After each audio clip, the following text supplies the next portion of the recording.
Welcome to Jerusalem. We are next to St. Andrew, the Scots guest house and church. But we're heading to Ketef, Hinnom. And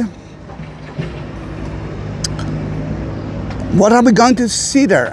That's going to be something very special, so unique. We didn't find it in any other place in Israel. Before that, you must know that we are outside the old city, and you will see it soon. And that used to be a church from the Byzantine time. Right here. We found so many churches, but not only. If that is outside the city, then Jews used to be buried outside the city, and this is our story today. But not only the Jews, the Romans that control Israel. At the time of Jesus, for example, time of King Herod, use it as a burial site. Right here.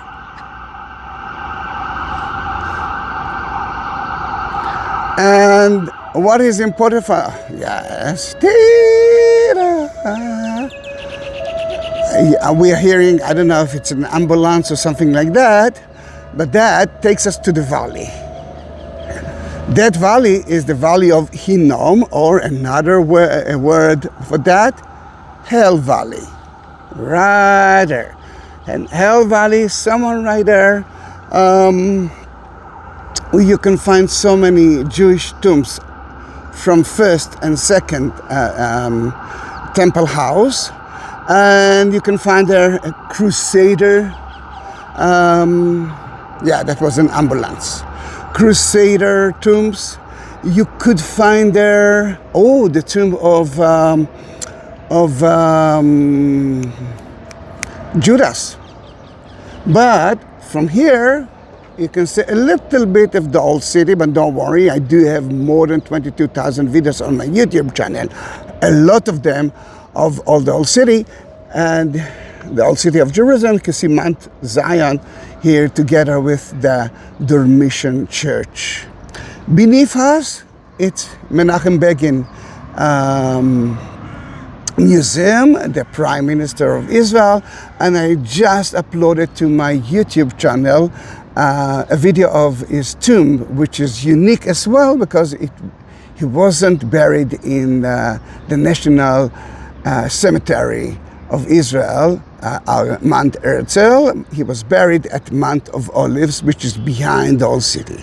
But what I wanted to see that this is Hell Valley, and all those dots actually tells you that those are burial site. And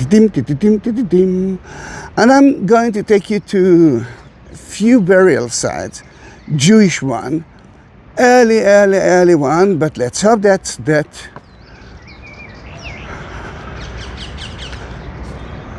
it's open. Da-da-da! The nice sound of. Now, the Jews at the first temple time used to be buried differently than the Jews at the second time, just like the Jews of today are buried differently than the Jews of the second temple time. But the same idea is like that. You're going to bury the dead at the same day, but before that you can see that we find here so many family tombs, and we are going to number 24. And the idea is to bury the dead at the same day, which is until today, and Jesus was buried the same day too. And you will purify the body of the dead. And then, if it's a family burial site, and sadly some of the tombs been destroyed, then that's why we are going to number 24. Then, if it's a family cemetery, family burial site, then what will happen if there will be no space? They will take the bones out. They will put it in a special place, and then they will bury someone else instead. Now, we are going to the most important tomb area, but we found there's something so special. Then it's not about the tomb, it's about the oldest Jewish find with the Jewish letters. And it's such an important place. Then here it is.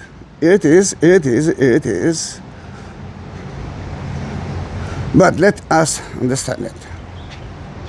We're entering from the outer courtyard, which is right here, and straight to here, which is the biggest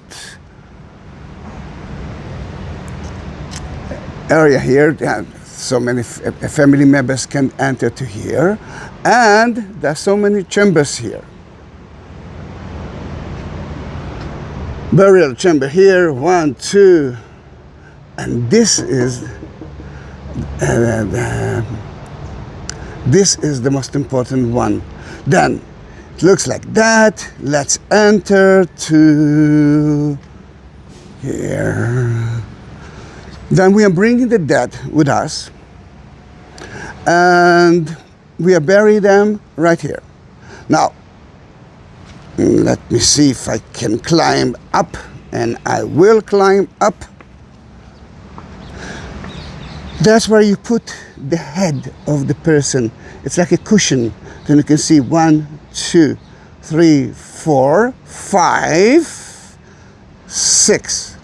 In that family chamber, you do have at least 6 places to put the body, and usually with the tourist is lying there. It's a beautiful picture to take. And remember, there's no more space for us. Then they will take the bones and they will put it in that chamber.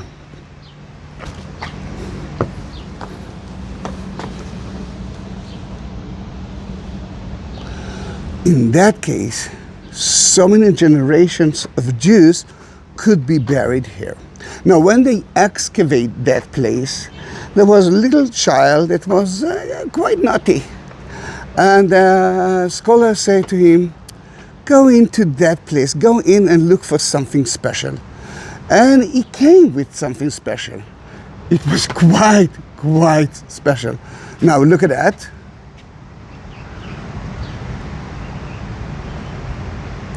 Now, what we found is something like that. Really, what you see here is, I wish it could be like that, but it used to be, the people used to hold it or in their pocket or as a chain, with a chain on there. It's to protect them, and this is the priestly blessing. And this is amazing because it's actually made of a small silver. And you can see it at the Israeli Museum. Unbelievable. And you can see the letters of it, at least some of the letters that marked. And we can read it, I can read it. And we are talking about 7th century BC. BC. Can you understand it? So old. This is one of the most unique finds in Hebrew. That we had luck. That person died, but luckily we found that. And welcome to the Ketef Hinnom site here at the Begin Center. The site, whose name means shoulder of Hinnom, is located on the main road that passed between Bethlehem and Jerusalem. True. In ancient times, it was an important road junction on the border of the lands of Judea and Benjamin. This spot where you are presently located is close to the drainage divide line, where the route of the mountain road passed. Thanks to the location of this hill, all who came to Jerusalem and the city of David had to pass here. The location of this site, high on a hill with its amazing view, is not only beautiful, it is also of strategic importance. Whoever controls this hill controls the southern entrance to Jerusalem as well as a large area of western Jerusalem. The name of the hill originates from the nearby Ben Hinnom Valley that lies below the walls of the old city. We saw it. During archaeological excavations conducted here during the 1970s by Dr. Gabriel Barkay, many remains from various eras, starting from the First Temple up to the Roman Byzantine periods, were found.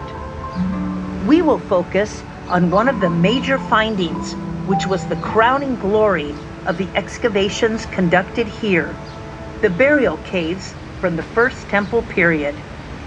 The rock-hewn burial chambers in front of you are dated to approximately the 6th century BCE and are related to the days of the Judean kings in the First Temple period. From the first cave in front of you, numbered 24, we can clearly understand that the burial process in those times was completely different than that of our time. The dead body was laid inside the cave on a stone bench with a concave at one end, serving as a support for the head. For an unspecified period of time, the body was left on the bench. After the body had decomposed, or the need occurred for the bench for another body, the bones left of the person, along with their personal belongings, were moved to a hollow ditch under the bench, called a ma'asefah, or repository. There, the bones were placed alongside former family members who previously passed away. This way of burial may be the source of the biblical expression, gathered to their ancestors. Over the years, most of the ceilings of the burial caves collapsed, exposing the burial benches. Although most of the repositories were not physically harmed, they were found empty due to the work of grave robbers. An exception is this repository in the cave in front of you, which was left complete and its contents intact, thanks to a partial collapse of the ceiling that buried all of its treasures. The repository was found with the bones of 95 dead people 95. and thousands of items like pottery, coins, and beads. The most impressive among these findings were 2 tiny silver scrolls that were inscribed with ancient Hebrew writing. Opening the scrolls without causing damage to them required advanced and complicated technology. The writing was deciphered, depicting a short version of 3 sentences from the Book of Numbers that are known as the priestly blessing. May the Lord bless you and protect you. May the Lord shine his face upon you. May the Lord turn his face towards you and give you peace. This finding is the most ancient example known of a biblical text from the First Temple period. Besides these burial caves, additional findings from other periods were discovered. These include graves of soldiers from the 10th Roman Legion We saw that it at held the a entrance. siege over Jerusalem at the end of the Second Temple period, and the remains of a Byzantine church. Looking up from where you are standing, you can see the St. Andrew's Scottish Church, built in 1929 in memory of the Scottish soldiers in the British Army who fell in World War I. This archaeological site was renovated in 2018 by the Menachem Begin Heritage Center with the cooperation of the Israel Antiquities Authority and the Jewish National Fund in France. You are invited to continue your tour of the site. Read the information. Guys, I'm so happy that we've been here. If you want to support me, then send that video to all of your friends and ask them to subscribe. If you want to do more, then look at the like button next to it. There's a shape of a heart. It's called Super Thanks. You can help me via YouTube, or at the description you will find more information about Ketef Hinnom and 2 more links of Buy Me a Coffee and PayPal. Every penny counts, only if you can. Then thank you very much for being with me in that special place. Bye bye.